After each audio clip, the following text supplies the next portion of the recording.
Good morning, all of you. I am Dr. Yadu Rao, and today we'll continue stock level determination. देखिए last session में हमने कुछ terminologies पढ़ी थी, जैसे कि annual consumption, average stock, economic order quantity, reorder level, lead time, minimum stock and maximum stock. देखिए उसमें अगर कोई डाउट अगर है या आपको लगता है कहीं भी आप कंसेप्चुअली अनक्लियर हैं, तो आज वो सारे डाउट्स क्लियर हो जाएंगे छोटे से न्यूमेरिकल एग्जाम्पल के साथ। देखिए जब भी हम बात करते हैं स्टॉक लेवल डिटर्मिनेशन की, इन जनरल हम दो अजम्पशन लेके चलते हैं। पहला अजम्पशन होता है व्हेन लीड टाइम एंड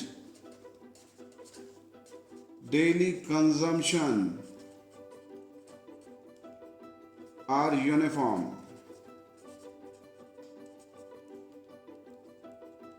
देखिए यहाँ यूनिफॉर्मिटी का मतलब है सर्टेनिटी। डेली कंजम्पशन में कंफ्यूज होने की जरूरत नहीं है। अगर एनुअल कंजम्पशन में हम डेज का भाग दे दें तो वो डेली कंजम्पशन आ जाएगा।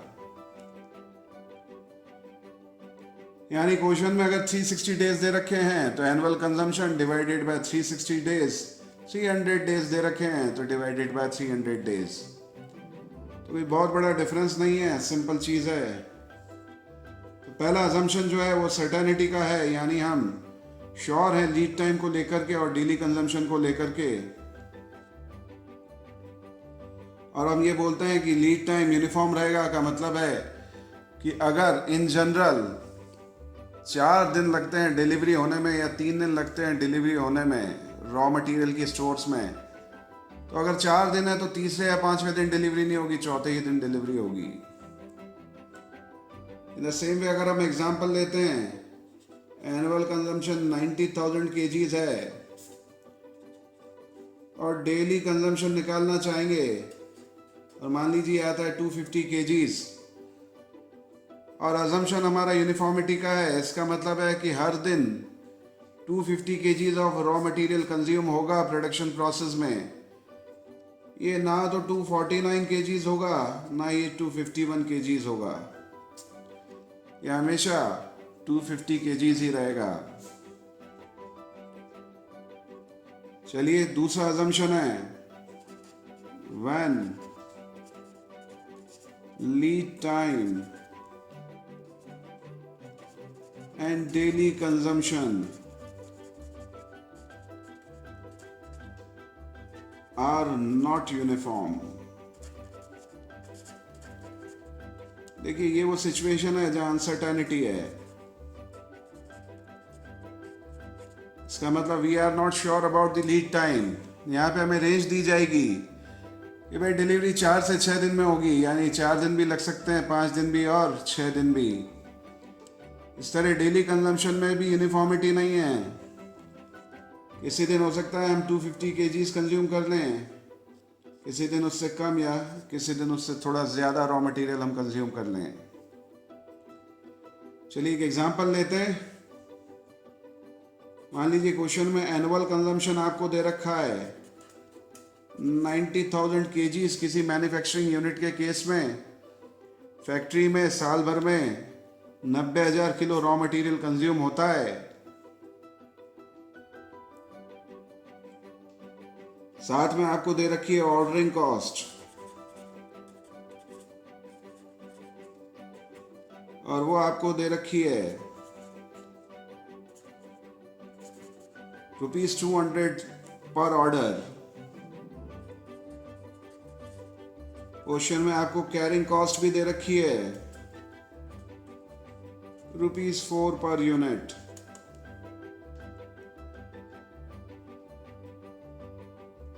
फिर आपको दे रखा है डेली कंजम्पशन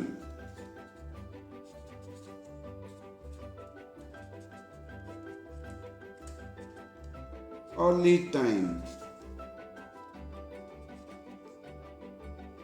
देखिए ये सारी चीजें दोनों ही केस में कॉमन है।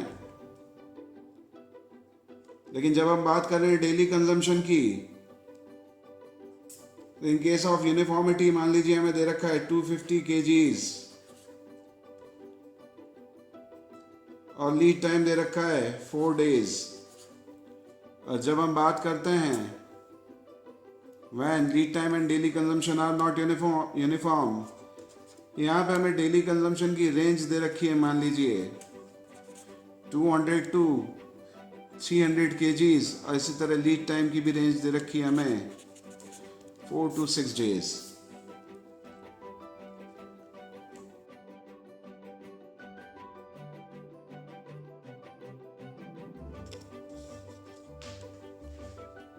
देखिए इस एग्जाम्पल में सबसे पहले हमें जो चीज़ कैलकुलेट करनी है वो होगी इकोनॉमिक ऑर्डर क्वांटिटी।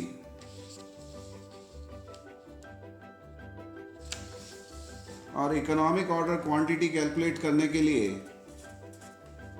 हमें कोई डिफ़िकल्टी नहीं आएगी, क्योंकि इसका फॉर्मूला हम डिराइव कर चुके हैं, which is equal to 2 multiplied by annual consumption multiplied by ordering cost per order divided by carrying cost। Question में हमें दे रखा है एनुअल कंजम्पशन, ऑर्डरिंग कॉस्ट और कैरिंग कॉस्ट। इसे कैलकुलेट करते हैं तो इकोनॉमिक ऑर्डर क्वांटिटी हमारी आती है 3000 kgs। ये वो क्वांटिटी है जो हमें ऑर्डर करनी है on the very first day. हमारे पास इतना स्टॉक होना चाहिए। चलिए एक सिंपल सा चार्ट बना के देखते हैं, जहां एक्स एक्सिस पे डेज ले लेते हैं और वाई एक्सिस पे स्टॉक लेवल्स। देखिए on the very first day हमारे पास कितना स्टॉक होगा। अगर हम बात कर रहे हैं यहाँ पे अजम्पशन फर्स्ट की, जहाँ पे लीड टाइम और कंजम्पशन यूनिफॉर्म है, और लीड टाइम हमें क्वेश्चन में दे रखा है और डेली कंजम्पशन भी हमें क्वेश्चन में दे रखा है 4 days and 250 kgs।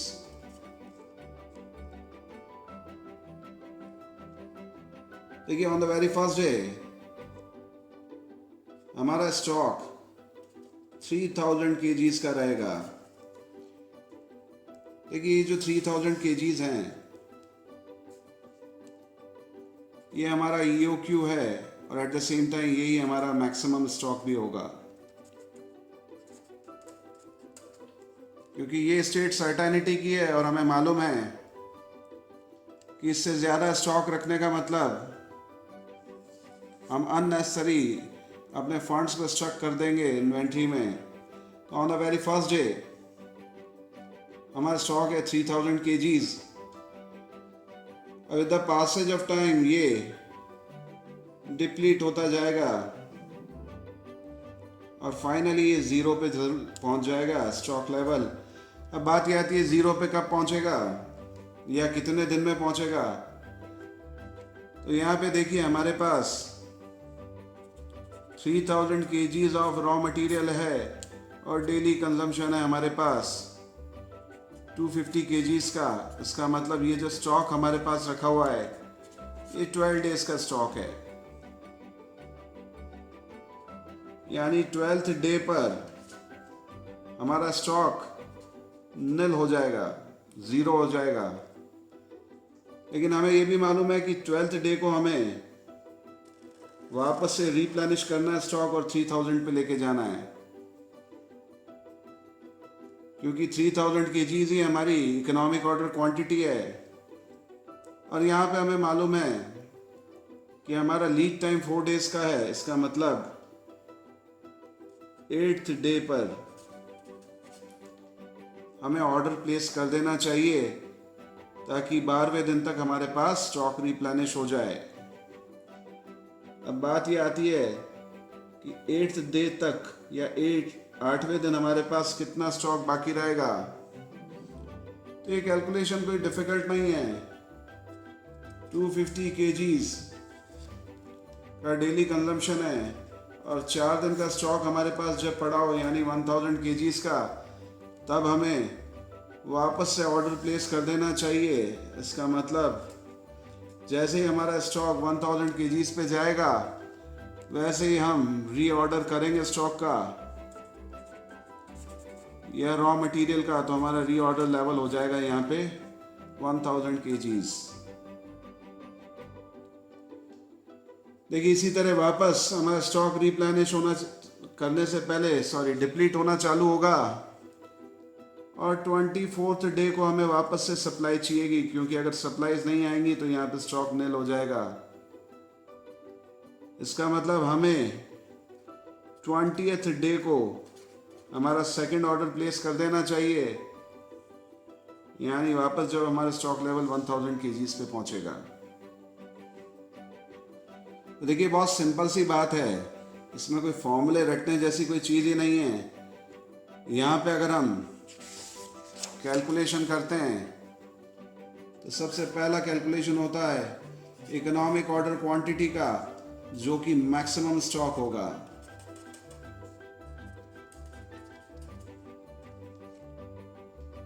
और ये कंडीशन कब आएगी?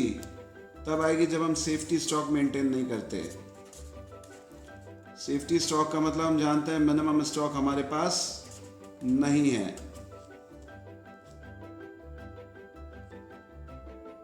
दूसरा कैलकुलेशन है हमारा रीऑर्डर लेवल।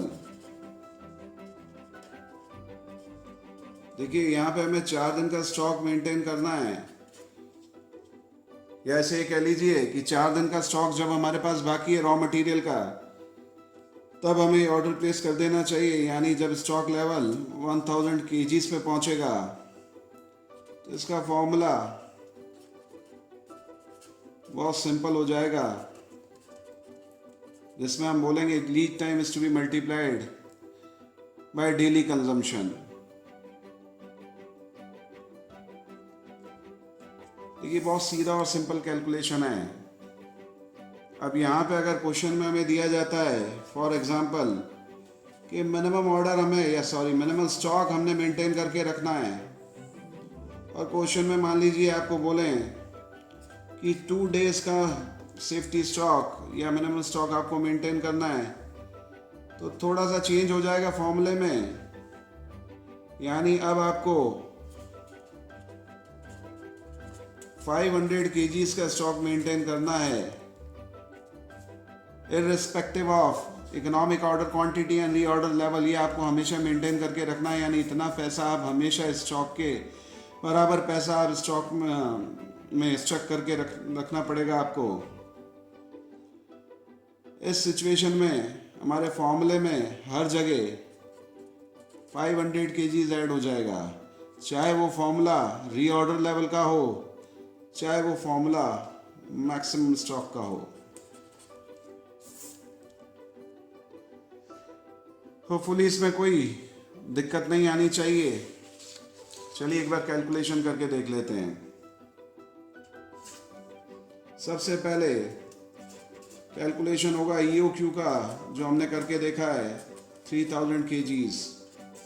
दूसरा कैलकुलेशन हमें करना है मिनिमम स्टॉक का, जो हमें क्वेश्चन में कह रखा है कि 2 दिन का एवरेज डेली कंजम्पशन जो कि 250 केजीज है मेंटेन करके रखना है, यानी 500 केजीज का हमारा सेफ्टी स्टॉक होना चाहिए।